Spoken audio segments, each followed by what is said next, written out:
Assalamualaikum warahmatullahi wabarakatuh. Perkenalkan, nama saya Siti Fatimah. Saya dari jurusan Teknik Informatika kelas 23E. Di sini saya akan mempresentasikan tugas dari mata kuliah interaksi manusia dan komputer mengenai dari desain inklusif dalam sistem. Oke, langsung saja.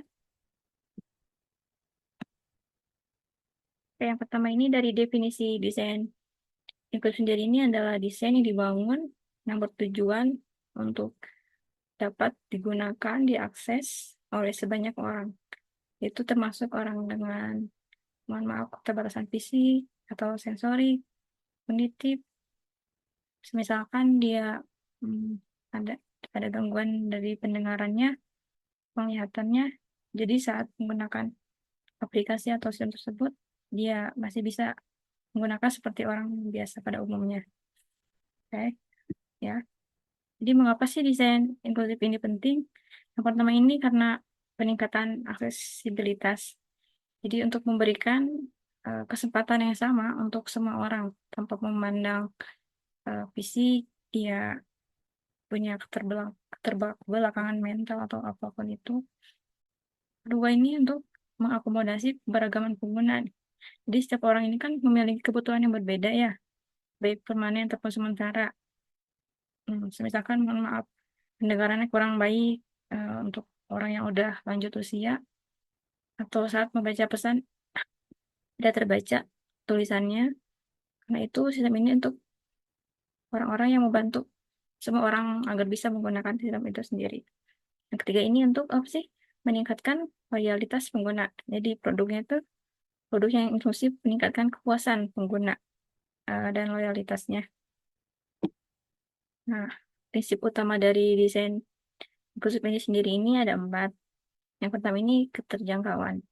Jadi eh, si sistem ini sendiri itu memastikan untuk semua anggota pengguna, termasuk mereka yang memiliki keterbatasan fisik, dapat mengakses aplikasi.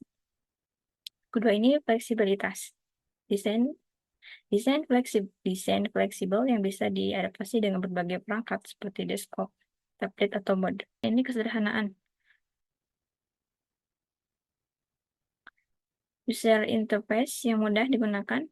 Di agar user interface ini tuh mudah digunakan untuk semua kalangan, dari pemula hingga pengguna yang berpengalaman. Keempat ini informasinya yang jelas. Jadi pengguna teks dan icon yang mudah dipahami untuk semua orang termasuk pengguna disabilitas kognitif. Selanjutnya ada dari contoh desain inklusif. Saya ambil satu contoh dari fitur aksesibilitas dari sistem operasi Android. Di sini ada fitur aksesibilitas yang disediakan untuk membantu pengguna dengan kebutuhan khusus, khususnya yang berkaitan dengan penglihatan. Ada TalkBack. TalkBack ini adalah fitur aksesibilitas yang disediakan oleh sistem operasi Android, dirancang khusus untuk pengguna dengan gangguan penglihatan. Fitur ini tuh untuk memungkinkan perangkat memberikan umpan balik suara yang membacakan konten di layar, sehingga pengguna dapat memahami tanpa harus melihatnya secara langsung. Oke, selanjutnya, jadi talkback ini itu hmm, akan dibacakan yang di layar pada pengguna dengan gangguan penglihatan. Saat kita mengklik, apa yang kita klik ini akan diucapkan oleh sistem itu dan membantu pengguna yang kesulitan membaca. Seperti bisa juga untuk menjelaskan gambar,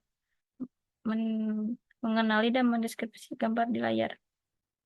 Lalu selanjutnya ada pengaturan teks ke ucapan.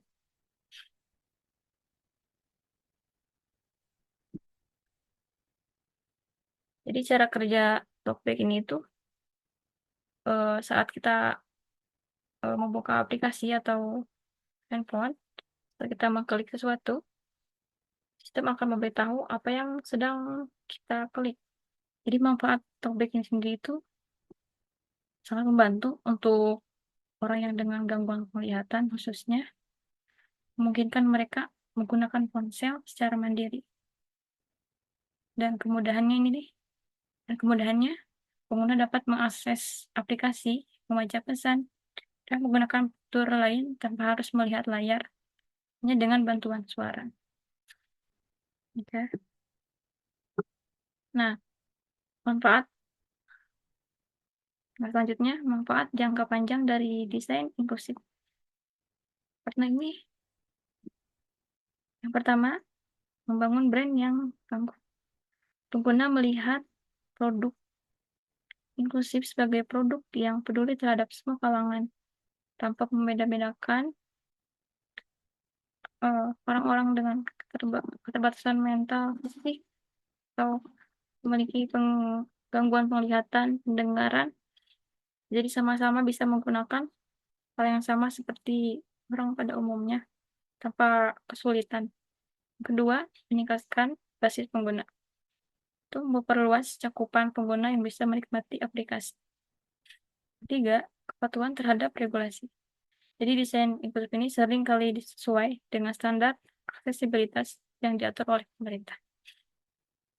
Oke, kesimpulannya dari desain inklusif ini itu untuk memperluas cakupan, tidak hanya orang dengan punya fisik normal yang bisa menggunakan aplikasi atau apapun itu tanpa membeda-bedakan.